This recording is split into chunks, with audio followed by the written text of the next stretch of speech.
warahmatullahi wabarakatuh.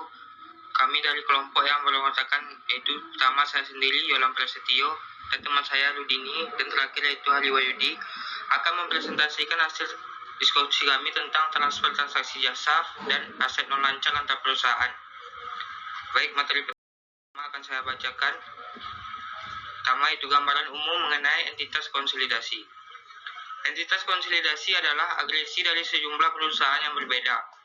Laporan keuangan yang disusun oleh masing-masing afiliasi dikonsolidasi menjadi suatu laporan keuangan yang menjadikan posisi keuangan dan hasil operasi dari seluruh entitas ekonomi seakan-akan merupakan perusahaan tunggal. Eliminasi transfer perusahaan. Semua aspek transfer antar perusahaan harus dieliminasi dalam penyesuaian laporan keuangan konsolidasi, sehingga laporan keuangan tersebut terlihat seakan-akan merupakan laporan keuangan dari suatu perusahaan tunggal. PSAK 4. Laporan keuangan konsolidasi menyebutkan saldo antar perusahaan, pembelian dan penjualan serta pengeluaran atau beban sebagai contoh dari saldo antar perusahaan dan transaksi yang harus dieliminasi. Tidak ada perbedaan antara anak perusahaan yang dimiliki penuh dan anak perusahaan yang tidak dimiliki penuh sehubungan dengan eliminasi transfer antar perusahaan. Konsolidasi berfokus pada konsep entitas tunggal, bukan presentase kepemilikan. Jika konsolidasi terpenuhi, maka perusahaan menjadi bagian dari entitas ekonomi tunggal, dan semua transaksi dengan perusahaan lain yang berhubungan istimewa menjadi transfer internal yang harus dieliminasi penuh, bergantung pada presentase kepemilikan. Eliminasi laba dan rugi belum direalisasi. Laba dan rugi dari perusahaan suatu barang ke pihak yang berhubungan istimewa umumnya dianggap direalisasi pada penjualan dan perspektif perusahaan penjual. Tetapi untuk tujuan konsolidasi laba tersebut belum dianggap direalisasi sampai direalisasi, biasanya melalui penjualan ke pihak yang tidak berhubungan istimewa. Laba belum direalisasi dari transfer anak perusahaan ini disebut laba antar perusahaan yang belum direalisasi. Dari sudut pandang entitas konsolidasi, penjualan aset dalam entitas konsolidasi hanya merupakan perubahan lokasi aset dan tidak mencerminkan akhir dari proses pendapatan. Untuk mencapai akhir dari proses pendapatan dalam entitas konsolidasi harus terjadi penjualan ke pihak eksternal dari entitas konsolidasi. Kunci untuk menentukan kapan melaporkan transaksi dalam laporan keuangan konsolidasi menentukan kapan laporan transaksi dalam laporan keuangan konsolidasi adalah dengan memvisualisasikan entitas konsolidasi dan menentukan apakah transaksi tertentu terjadi seluruhnya di dalam entitas konsolidasi. Selanjutnya telah jasa antar perusahaan. Perusahaan yang berhubungan istimewa seringkali membela jasa dari suatu perusahaan ke perusahaan lainnya. Jenis jasa antar perusahaan tersebut dapat bermacam-macam. Pembelian jasa konsolidasi, jasa rekayasa, jasa pemasaran, dan jasa pemeliharaan. Pada suatu perusahaan membeli jasa dari pihak yang berhubungan istimewa. Umumnya, pembeli mencatat hanya sebagai beban dan penjual mencatatnya sebagai pendapatan. Pada saat penyusunan laporan keuangan konsolidasi, beban dan pendapatan tersebut harus dieliminasi. Umumnya, pendapatan yang lebih sederhana digunakan dalam eliminasi transaksi antar perusahaan dengan mengasumsikan bahwa jasa tersebut menguntungkan periode sekarang, dan karenanya setiap laba antar perusahaan atas jasa tersebut telah direalisasi pada periode dilakukannya transfer. Oleh karena itu, tidak ada ayat jurnal eliminasi sehubungan dengan transfer pada periode berjalan diperlukan di periode berikutnya, sebab laba antar perusahaan dianggap telah direalisasi pada periode transfer. Selanjutnya, transfer berupa tanah. Pada saat transfer aset tak lancar terjadi, penyesuaian seringkali lakukan dalam penyesuaian laporan keuangan konsolidasi selama tanah tersebut masih dimiliki oleh perusahaan. Gambaran umum proses eliminasi laba. Pada saat transfer aset tak lancar terjadi, penyesuaian seringkali diperlakukan dalam penyusunan laporan keuangan konsolidasi selama tanah tersebut masih dimiliki oleh perusahaan pembeli. Pada saat tanah ditransfer antara perusahaan yang berhubungan istimewa pada nilai bukunya, tidak ada penyesuaian antar eliminasi khususnya yang diperlakukan dalam penyesuaian laporan keuangan konsolidasi. Oleh karena penjual tidak mencatat keuntungan atau kerugian, maka dari sudut pandang konsolidasi, laba maupun aset dinyatakan secara tepat transfer tanah yang lebih tinggi atau lebih rendah dari nilai bukunya, memerlukan perlakuan khusus dalam proses konsolidasi. Keuntungan atau kerugian entitas penjual harus dieliminasi karena tanah tersebut masih dimiliki oleh entitas konsolidasi, dan tidak ada keuntungan atau kerugian yang dilaporkan dalam pelaporan keuangan konsolidasi sampai tanah tersebut dijual ke pihak di luar entitas konsolidasi. Alokasi eliminasi laba belum direalisasi.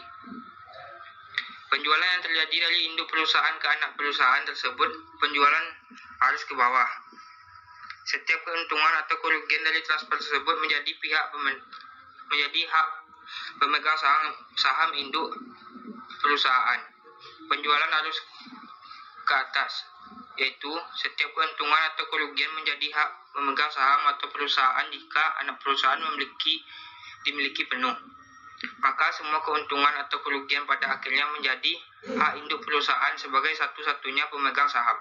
Akan tetapi, jika anak perusahaan tidak dimiliki penuh, maka keuntungan atau kerugian dari penjualan arus ke atas harus dibagi antara induk perusahaan dan pemegang saham minoritas.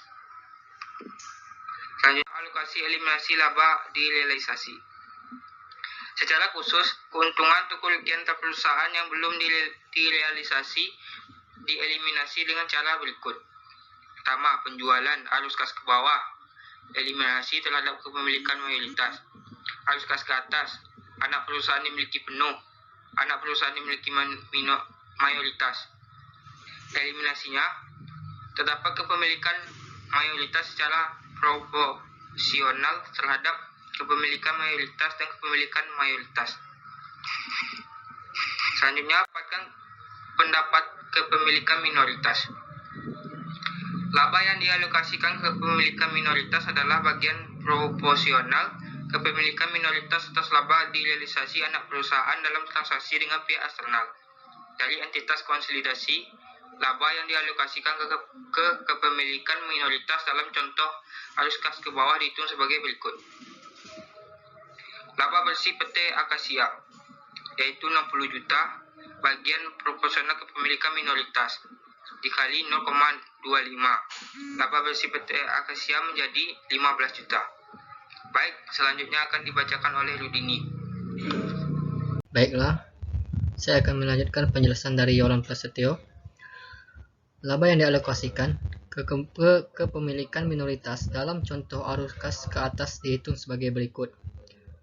Laba bersih PT Akasia yaitu ada 60 juta, lalu dikurangi keuntungan belum direalisasi penjualan aset arus ke atas sebesar 10 juta, sehingga laba bersih direalisasi PT Akasia yaitu 50 juta. Selanjutnya, dikalikan dengan bagian proporsional kepemilikan minoritas sebesar 0,25. Jadi, laba dialokasikan ke kepemilikan minoritas yaitu sebesar 12.500.000. Selanjutnya itu penjualan arus ke bawah. Asumsikan hal-hal berikut untuk contoh PT Induk dan PT Anak yang telah digunakan sebelumnya. Yang pertama, PT Induk membeli 80% saham PT Anak pada tanggal 31 Desember 2010 pada nilai buku saham sebesar 240 juta. Kemudian pada tanggal 1 Juli 2011 PT Induk menjual tanah ke PT Anak seharga 35 juta. PT Induk semula membeli tanah tersebut pada tanggal 1 Januari 2011 seharga 20 juta. PT Anak masih memiliki tanah tersebut selama tahun 2011 dan tahun-tahun berikutnya. Selanjutnya, selama tahun 2011 PT Induk melaporkan laba terpisah sebesar 155 juta. Terdiri atas laba dari operasi regular sebesar 140 juta dan keuntungan penjualan tanah sebesar 115 juta. PT Induk mengumumkan dividen sebesar 60 juta. PT Anak melaporkan laba bersih sebesar 50 juta dan mengumumkan dividen sebesar 30 juta. Selanjutnya, PT Induk mencatat investasinya di PT Anak menggunakan metode ekuitas, di mana PT Induk mencatat bagiannya atas laba bersih dan dividen PT Anak, tetapi tidak menyesuaikan untuk laba antar perusahaan yang belum direalisasi. Selanjutnya itu ayat jurnal metode ekuitas dasar. Selama tahun 2011, PT Induk mencatat bagiannya atas laba dan dividen dari PT Anak dengan ayat jurnal umum menggunakan metode ekuitas dasar, yaitu kas sebesar 24 juta di debit dan investasi sebesar 24 juta di kredit, dan investasi pada saham PT Anak sebesar 40 juta, pendapatan dari anak perusahaan sebesar 40 juta di kredit. Selanjutnya itu investasi pada saham PT Anak, di mana di sini biaya perolehan sebesar 240 juta dan akrual ekuitasnya sebesar 40 juta sehingga saldonya 256 juta. Kemudian dividennya sebesar 24 juta.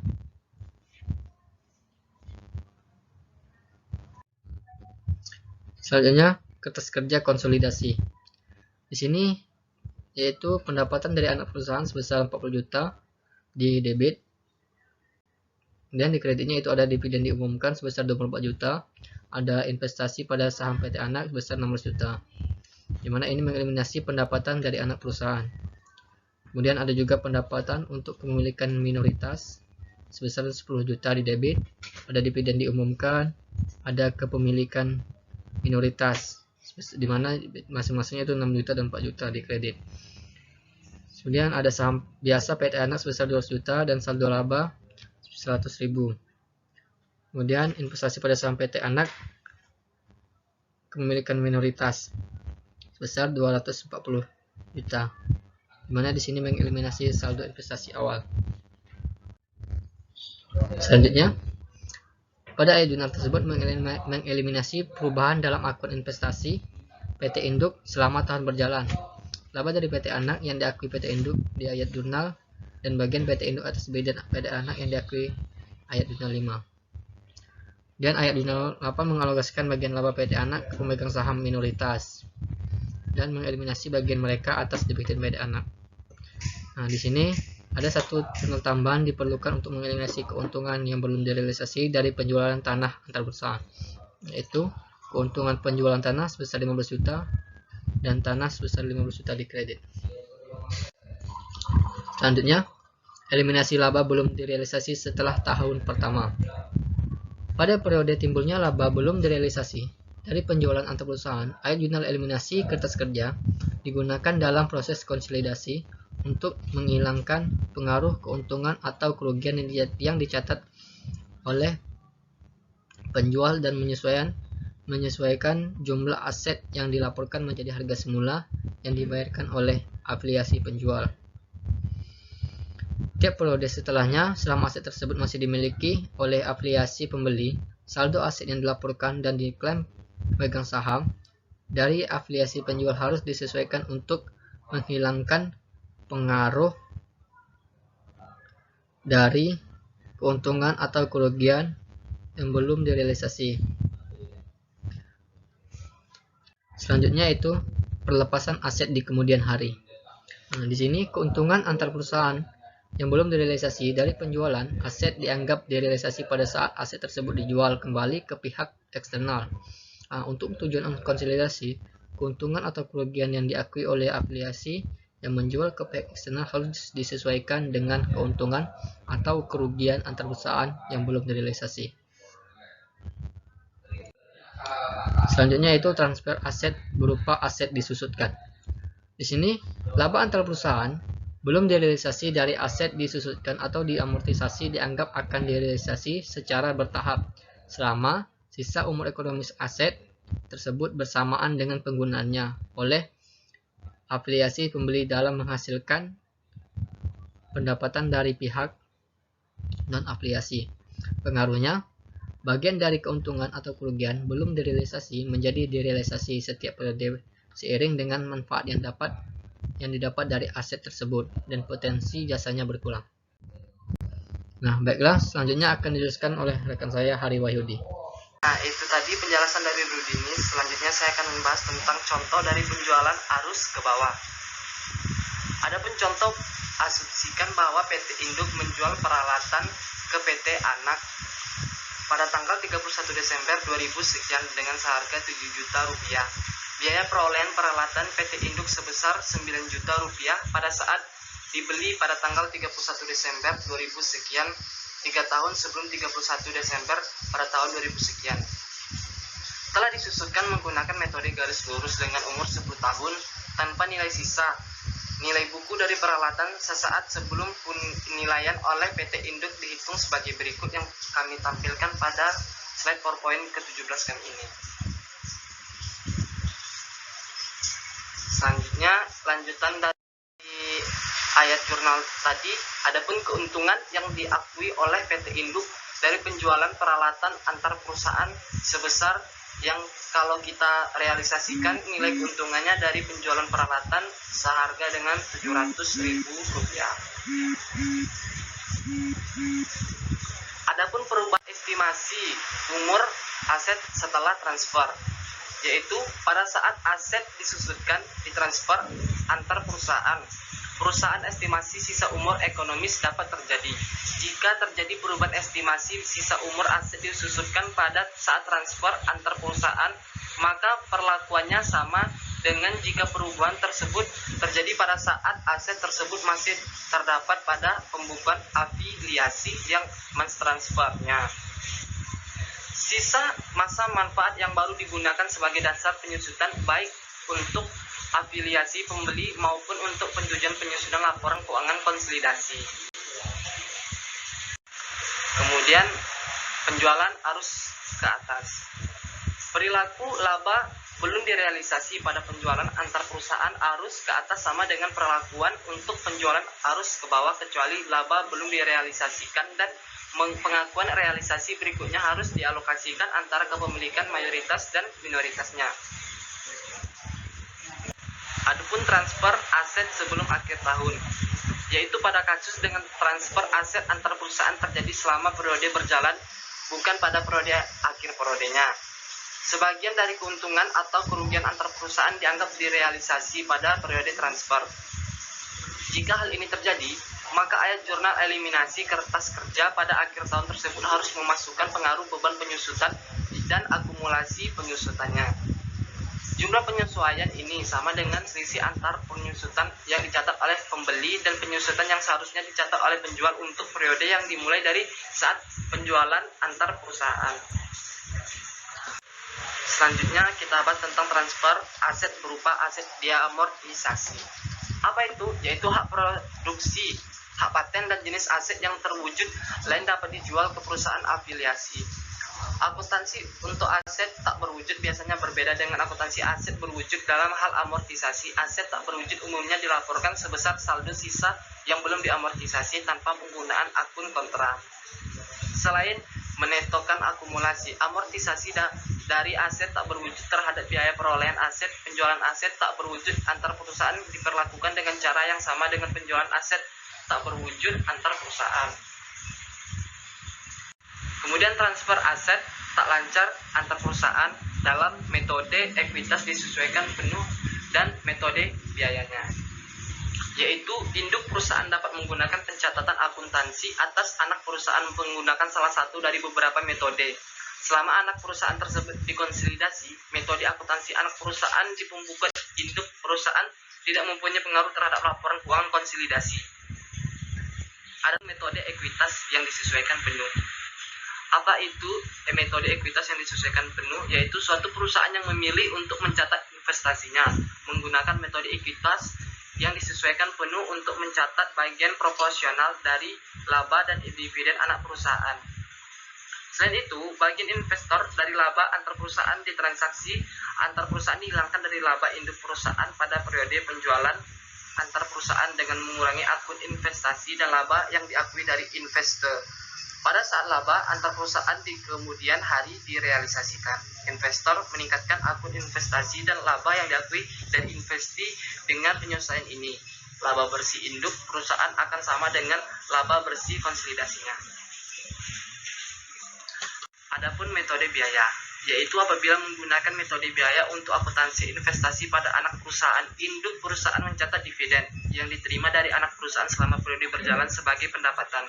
Dalam metode biaya, tidak ada jurnal yang dibuat untuk mencatat bagian induk perusahaan atas laba anak perusahaan yang tidak didistribusikan, amortisasi diferensial, atau menghilangkan laba antar perusahaan belum direalisasikan.